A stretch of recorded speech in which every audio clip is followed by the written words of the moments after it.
Yolda yürürken bir anda böyle gözünüze bir şey girse hemen yapacağınız şey elinizi gözünüze götürmek ve göz kapaklarınızı kapatmaktır. Bu bir reflekstir. Bunu hiçbir zaman zaten hani düşünerek yapmazsınız. İşte ben elimi gözümü kapatayım da başka bir şey girmesini önleyeyim veya acısını azaltayım diye yapmazsın. Bu bir reflekstir. Öksürük de aynı böyle bir reflekstir işte.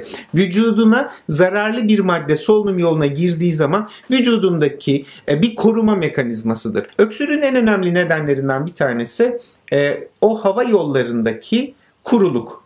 Şimdi kuru olduğu zaman burada iritasyon daha fazla oluyor. Yani daha fazla rahatsız oluyor vücut ve kendini öksürükle korumaya çalışıyor. O yüzden bir kere bol su içmek çok önemli. Bol su içmenin yanında bu banyoları olabilir. Mesela bir sıcak suya eğilebilirsiniz. Bir tasa doldurabilirsiniz. Üzerine bir havlu koyabilirsiniz. Ve birkaç dakika böyle solunum yaparak solunum yollarınızı nemlendirebilirsiniz. Çünkü kuruması hakikaten sizi çok rahatsız edecektir. Nemlendirmek de rahatlatacaktır.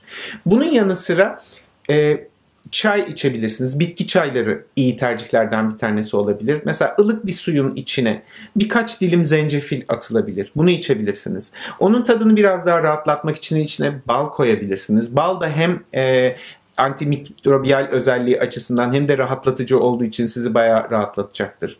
Aynı zamanda bir bardak suyun içine yarım çay kaşığı tuz atıp ılık suda onu karıştırdıktan sonra bununla gargara yapabilirsiniz.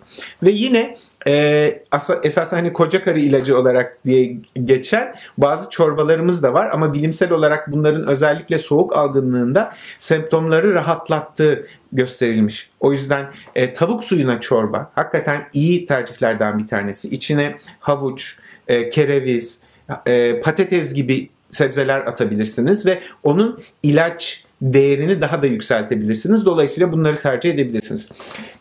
Öksürük şurupları konusunda hani şunu söylemek lazım.